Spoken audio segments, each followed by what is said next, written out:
So 2 episodes ago, I said something about inclusive marketing, and surprise, surprise, the internet did what the internet does, which is the trolls came out. And so in this right here podcast episode, I'm going to talk about what happened and kind of talk you through what to do if this happens to you, because this ain't my first rodeo. But first, a word from our sponsor. Riverside is the all-in-one podcast recording and editing tool that I use for this right here show. I use it to edit not only the audio and the video, it is like chef's kiss magical, making the entire process so easy. Plus, I love their magic AI clips. Their little AI robot in the background pulls out the most impactful moments of the episodes without me having to comb through and do it myself, resizes them for social media. So those vertical videos you see on TikTok and Reels, those all come from Magic AI inside of Riverside. It's literally one click. It spits out 10 clips.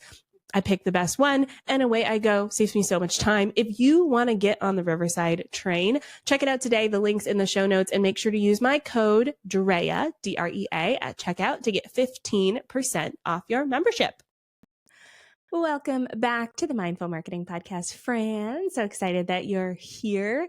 I am feeling all the feelings today because today is the day my youngest daughter goes to daycare, and I'm headed into this next chapter, next phase of my life. And I'm very excited and also destroyed, like distraught, like desperado, like someone please come save me. What do I do with all this time? And also I may nap a little bit this week as I transition into being a working mom. Hello, I'm here. I'm excited about this episode because this feels like a response episode to something that happened. I had a totally different thing planned, same as last week, but life happens. And so I want to talk about this because it threw me for a whole loop. So a little bit of backstory. 2 or 3 episodes ago, I talked about inclusive marketing, specifically why I personally don't use gendered language in my marketing. And I pulled a little clip from that show and posted it on social media. I used our amazing sponsor, Riverside, picked the clip where I was talking about how sometimes as a Black woman, I don't feel like people are marketing to me specifically.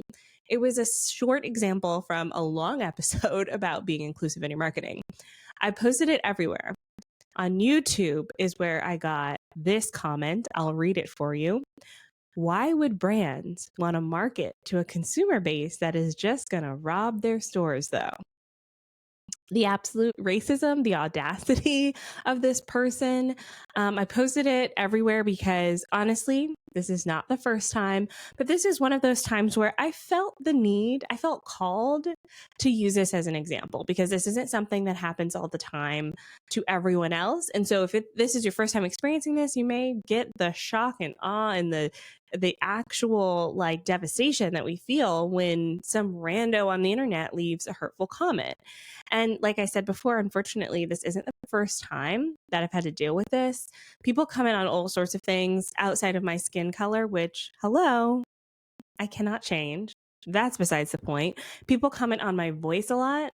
Some people hate it so much that they'll stalk me and leave comments from different accounts about how much they hate my voice. And I'm like, please go bother someone else.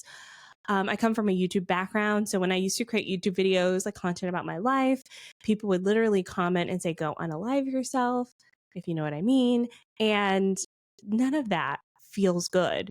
I, however, fortunately or unfortunately, have built up a little bit of tough skin around this. So I want to talk to you about like the mental process I go through when I get these kinds of comments and how you can mentally prepare yourself to get these comments. And then if anyone ever DMs me and says, Andrea, I got a mean comment, I can just send you this podcast episode, okay? Because it's part of a bigger conversation about being an individual online, showing up and putting yourself out there. Some people take that to mean they can also comment however they want on you and your life. And it drains your energy. So I want to talk about like protecting your energy and not getting derailed by these messages, okay? So first, I want to normalize that this happens. This is not a personal thing to you, even though it does feel like a personal attack on you. I promise you it's not personal. This is like the underbelly, the seedy underbelly of the internet, which there are some very lonely, desperate people out there seeking attention. And the internet makes it very easy for them to access people. Okay. This person before would have been like the loner on the outskirts of town that nobody talked to. But now they can post comments and get a reaction, which is what they want. So this happens to everyone too, whether you have 100 followers, 100,000 followers, everyone is opening themselves up to these potential comments that come from people who are hurt. Okay. So it's not about you, it's about them. But I also want to say that when you get these comments, it really does sting because you're coming in from a very vulnerable place, sharing something online. Okay. No matter what it is you're sharing, it takes a lot of effort to put yourself out there in this way. So everyone who does this, you are opening yourself up for this. And it's a vulnerable place. It can feel like, what am I even doing here? Because I feel it feels tainted now. The experience feels tainted because someone else decided to say something silly. Okay. I also find that comments like these make me second guess living my life online. And I go back and forth on this all the time. And this is where boundaries show up for me, because boundaries, to me, I only know where a boundary is when it's crossed. Okay. There are some that like I know right off the bat. But a lot of boundaries, I don't know it's a boundary till it's crossed. For example, when I have notifications on my phone, I had them all turned on. The apps automatically like, do you want notifications? Yes. And they send you everything. It took me a couple of years of that to realize not for me. I closed down everything and then I slowly add back in the ones where I'm like, yeah, this app, I would love notifications. This one, not so much. Okay. That's an example of a boundary being crossed. Same happens with these comments. To me, it's like, oh, this is a boundary that someone crossed. I need to have a solution in place because I don't want to have this boundary crossed again.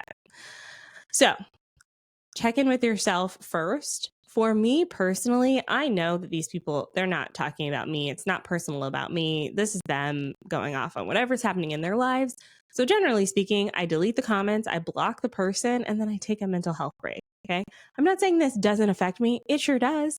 The day that I got this comment, I was actually supposed to record this very podcast. And I said, whoop, no podcast recording happening today because I don't feel good about any of this. I feel vulnerable and naked. Like I'm standing out in front of a giant auditorium of people with ain't a thing on.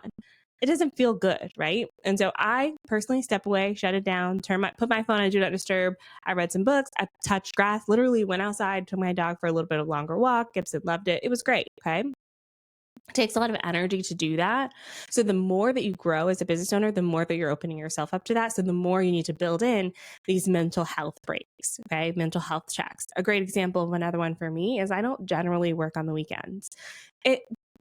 Case by case basis. Okay. Sometimes work sneaks in there. Sometimes I'm really excited about something and I work, but for me, it's an optional work weekend. Okay. So that is a mental health break for me. Even when I do work on the weekends, I'm not checking social media. I may post, but I post and goes like I don't do during the week. Okay. So that's another way that I build in my mental health checks. My phone goes automatically on do not disturb after a certain time at night. So there's other little things that I build into my life because I've noticed over time, hey, I'm putting a lot of energy into this. And then I get this comment and it totally drains me. So I'd rather protect myself from even seeing a comment like that all the time so that I can really like live my life.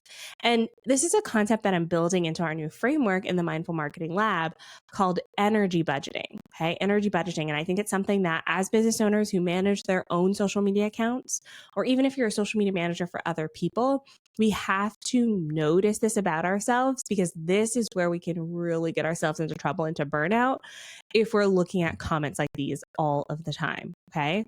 And I think energy budgeting is something that goes up and down. It's not a sort of budget where you're like, I have $100 a week and this is it. It doesn't matter if I make $10,000 a month or $1,000 a month, I have $100 a week as my budget.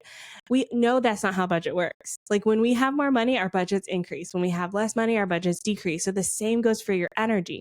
When you have more energy, your energy budget can increase. You can create more, you can be more present. When you don't have the energy, your energy budget needs to decrease. And I think where burnout happens is we don't have more energy, we're overspending our energy. Our energy account's overdrafted, okay? And so then we feel burnt out. We get a comment like this. We delete all of our social media and go, I'm done. I'm never doing this again. Okay? So I want you to be practiced in noticing your energy budget so that when the comments like these come in, you can respond appropriately. So for me right now, I have a lot of energy budget. I'm excited about work. My daughter is going to daycare. Both the girls will be in school now. I have a lot of energy for this, hence I talk about it a lot. I didn't just block and delete this comment like I usually do. I said, you know what? I've got tough skin. We're going to keep talking about it for a week after, because I want the people to hear and know this, because I got the time. Okay. Any other time, like if you asked me this a year ago, I probably would have cried for 3 days. Okay. I was like 6 months postpartum, right? I probably would have cried for 3 days and then never spoken of it again and erased it from my memory. So again, energy budget's different. So I want you to think about what this could look like for you, and you get to decide what this looks like for you. Some of you are on the block and delete step away train. Some of you actually want to call out this person like I have, use them as an example. Some of you want to do something in between where you maybe don't block and delete, but you don't respond. Or maybe you just delete the comment and you don't block, or whatever the case may be. Maybe you leave a little response comment and you move on with your day. Like, you get to decide what this looks like for you. I want to remind you, though, that these comments, again, are not about you, and I don't want them to derail you from the work that you're doing in the world. Like, the reason that we're business owners and we don't like go get a traditional job, a lot of us are doing this because we found something that we're excited about and we want to do this work. So I don't want you to have this random ass comment stop you from doing the work that you set out to do. Okay. I think that building in consistency in your business, which again, it's the frequency that you go out after, it's not any frequency that anyone else sets, is something that can be a really good strategy for you. And I don't want the comments like these to shake that consistency up. Okay.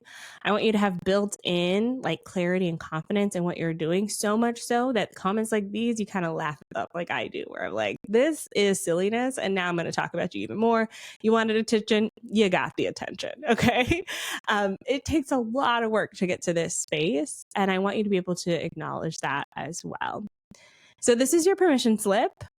When you get belligerent, nasty, silly, over the top comments on your social media, block and delete and move on. Protect your energy. You're allowed to still keep going.